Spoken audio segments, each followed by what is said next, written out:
Will you still remember the news you read yesterday?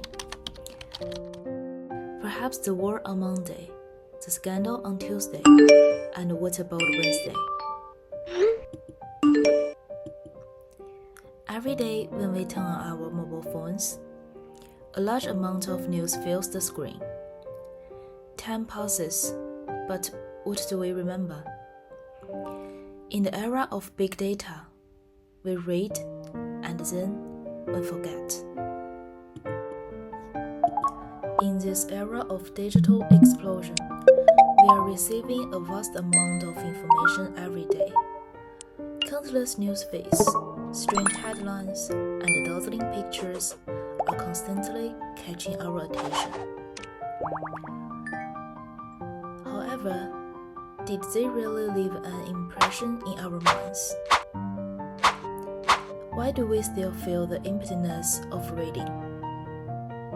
This is not because the content is meaningless, but because the fragmentation of information leaves us no time to truly feel them and remember them. Philosopher Bin Han refers to this phenomenon as the crisis of narrative. In this crisis, we no longer tell stories. We are merely exchanging fragments. In other words, the story of the past have been buried by many numbers and information. The reason for this, Han believes, is that for digital platforms, data are more valuable than narratives. They do not want narrative reflection. Benjamin realized as early as the last century that most events were difficult to be transformed into stories, which means people may no longer give stories the space to be told. Excessive interpretation of news makes people stop thinking. Information is repeatedly compressed, and the multi-faced nature of narratives is constantly suppressed, reduced, and even disappears. However, it is half the art of storytelling to keep a story free from explanation, Benjamin said. When the story becomes more and more straightforward, and all the information is only about the present, the meaning of the information or the story will become increasingly empty. Today's news is tomorrow's fish and chips paper. Today, the significance of news is no longer to tell the truth. It has become a commodity and a business. A large number of fast news digests the audience, forcing them to accept the meaningless values from the digital age. This is a performance on a digital platform, where authenticity is constantly lost, and the audience has become consumers manipulated by information.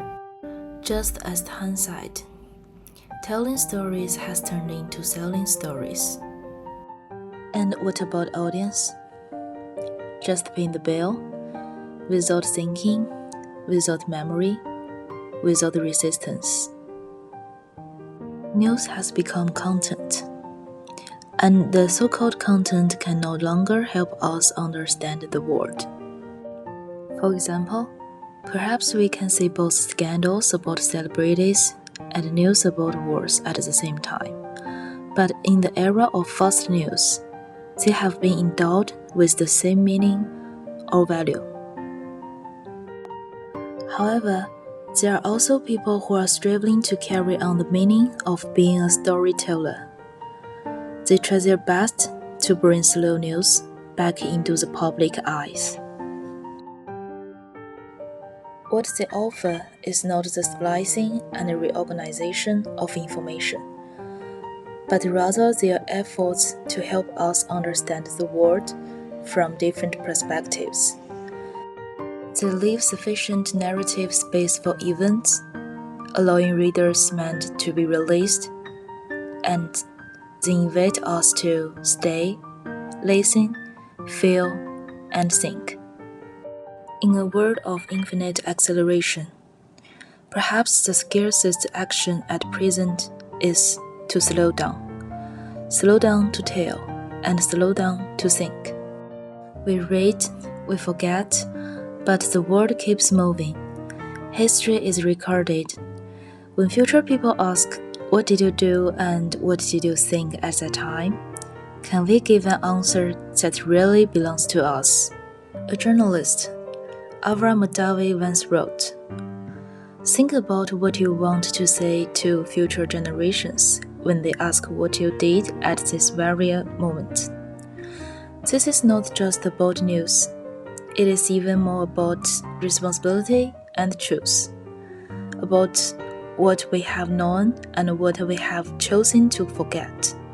Perhaps, at present, we cannot control the overload of information and numbers. We can leave some space for true stories and narratives to prevent the truth from slipping away before our eyes.